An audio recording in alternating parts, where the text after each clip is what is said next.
Avez-vous déjà pensé que chaque jour, de plus en plus de personnes utilisées par le diable se cachent derrière les églises de la religion pour faire le mal sans être remarquées? Oui, il y a beaucoup d'hommes et de femmes qui déforment la parole de Dieu au service de l'ennemi, prêts à nous tromper. Un exemple clair de cela, qui a attiré l'attention de nombreux chrétiens, est celui du président du Venezuela, Nicolás Maduro, qui, pendant sa campagne électorale, a soudainement commencé à prêcher la parole de Dieu, a reçu des prières et la bénédiction de plusieurs pasteurs de ce pays, et a même dit avoir reçu une prophétie de Dieu en personne, lui disant que le Venezuela prospérerait entre ses mains. Mais, tout comme Maduro, de nombreuses autres personnes au cœur corrompu font la même chose. Il est même possible qu'une telle personne existe aujourd'hui dans votre église, agissant avec des intentions cachées tout en prêchant la parole, en chantant des louanges, en dirigeant des ministères ou même en conseillant ceux qui traversent des problèmes. Dans cette vidéo, je vais vous révéler comment ces personnes agissent habituellement, quels sont les signes qu'elles mentent et surtout leurs objectifs en s'infiltrant au sein du peuple de Dieu. Vous serez impressionnés par tout ce que je vais vous montrer à partir de maintenant. Je suis le pasteur Antonio Junior et avant de commencer, je vous demande seulement de vous abonner à ma chaîne et d'activer la cloche de notification, car je veux vous aider à comprendre la Bible de manière simple et facile. D'accord? Maintenant, allons-y.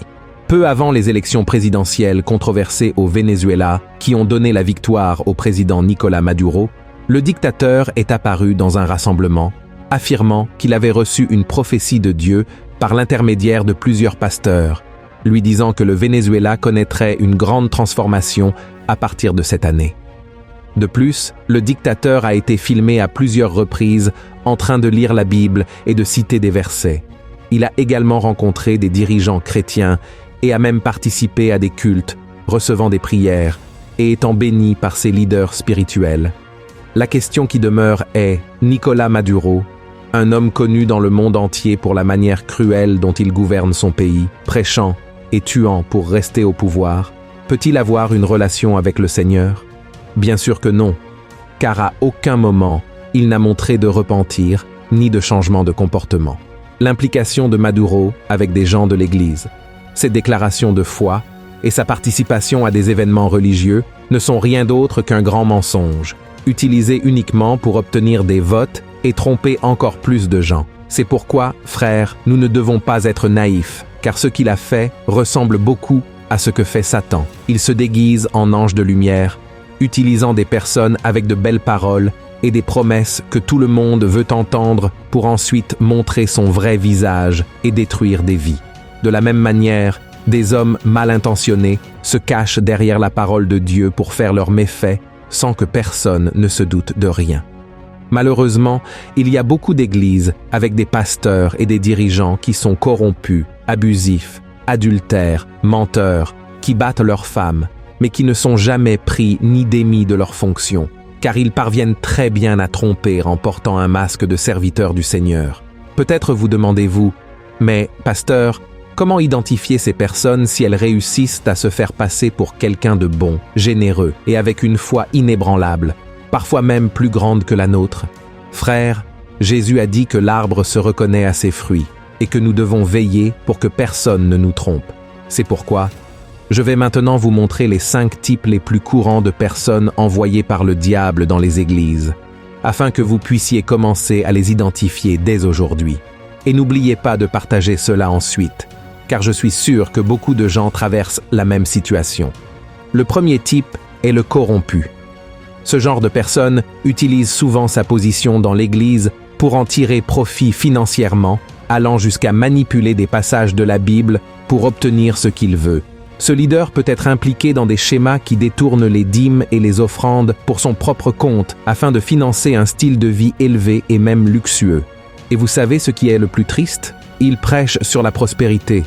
Mais en réalité, c'est uniquement pour extorquer les autres, car il ne se soucie guère des besoins des frères.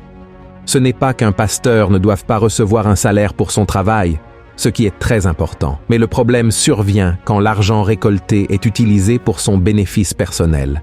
Rappelez-vous que nous parlons de corruption. Un exemple très courant est celui de ce leader qui ne rend jamais de compte sur les finances de l'Église, qui prend des décisions financières sans consulter les anciens ou les membres de la congrégation et, soudainement, commence à rouler en voiture neuve ou à habiter dans de grandes maisons confortables. Il justifie tout cela en affirmant que ces bénédictions matérielles sont le signe de la faveur de Dieu, alors qu'en réalité, elles sont le fruit de son manque de caractère et de la main de l'ennemi sur sa vie. Le deuxième type est l'agresseur. Cette personne profite malheureusement de sa position de pouvoir et de confiance pour abuser sexuellement des femmes et des mineurs. Il s'adresse souvent à ses victimes sous prétexte de leur offrir une aide spirituelle ou des conseils bibliques, mais ses véritables intentions sont mauvaises. Par exemple, il peut insister sur des réunions privées ou envoyer des messages personnels à ses victimes sans avoir la posture d'un véritable homme de Dieu. Souvent, ces messages commencent assez innocemment, mais dégénèrent en quelque chose de bien pire. Et tu sais ce qui est pire? J'ai entendu de nombreux rapports à ce sujet.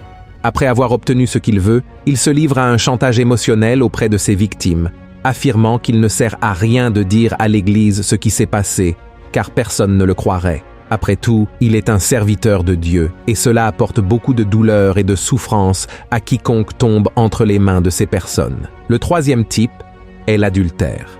Ce leader prêche la fidélité et la sainteté dans le mariage, mais mène une double vie en trompant son conjoint avec d'autres personnes, souvent au sein même de l'Église. Cette personne se rapproche des membres du sexe opposé avec plus d'intimité qu'il ne devrait, en touchant ces personnes plus qu'il ne serait nécessaire et approprié pour quelqu'un censé prendre soin des âmes des brebis. Mais le plus étrange dans le comportement de ce faux homme de Dieu est qu'il croit aider ces personnes d'une manière ou d'une autre, alors qu'en réalité, il ne fait que causer douleur, souffrance et destruction de famille. Un exemple classique de ce type est le leader qui s'implique dans des séances de conseil avec des membres du sexe opposé, surtout celles qui traversent une crise dans leur mariage. Il profite de la fragilité émotionnelle de la personne, attaque là où elle est blessée, complimente son apparence, dénigre le conjoint et, dans de nombreux cas, suggère une séparation ou une aventure amoureuse pour que cette personne se libère de la douleur qu'elle ressent. Et le pire est que, lorsque d'autres tentent de confronter ce leader, il utilise son autorité spirituelle pour faire taire les accusations, affirmant que tout cela n'est qu'un piège du diable pour humilier l'Église. Le quatrième type est le prédicateur du faux évangile. Ce leader déforme la parole de Dieu pour servir ses propres intérêts et plaire aux membres, car il sait que, de cette façon, tout le monde l'aimera. Il prêche un évangile superficiel, focalisé uniquement sur les bénédictions matérielles, la guérison et la prospérité, sans mentionner le repentir, la sainteté ou la croix. Par exemple, il peut sélectionner des versets qui ne confirment que ses messages de positivité, tout en ignorant complètement les passages de la Bible qui parlent du jugement de Dieu ou de la nécessité d'une vie transformée. Un autre comportement suspect est d'éviter de parler de la souffrance chrétienne ou de la réalité du péché, promettant toujours une vie sans difficulté, à condition que les gens s'aiment sous forme d'argent. Une autre pratique très courante aujourd'hui est de prêcher sans jamais confronter le péché, simplement pour attirer des personnes faisant partie de minorités vivant un style de vie contraire aux commandements du Seigneur. Il prêche que ces groupes n'ont pas besoin d'abandonner leurs pratiques, que Dieu hait le péché mais aime le pécheur, et que la seule chose qu'ils doivent faire est de venir dans son Église, car évidemment, cela va le favoriser d'une manière ou d'une autre. Le cinquième type est le manipulateur spirituel. Ce leader utilise la manipulation et la peur pour contrôler les membres de son Église, les faisant croire qu'il est le seul intermédiaire entre eux et Dieu, comme s'il était le canal qui relie les gens au ciel. Il peut dire que ceux qui ne suivent pas ses ordres désobéissent à Dieu et que même des malédictions viendront sur ceux qui le questionneront.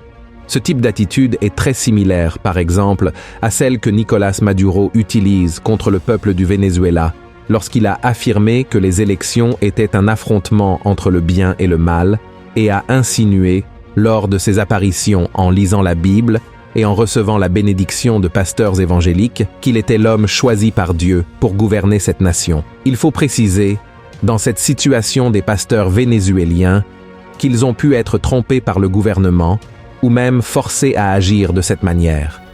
Seuls ceux qui vivent sous une dictature savent comment ces dirigeants peuvent manipuler les gens pour obtenir ce qu'ils veulent.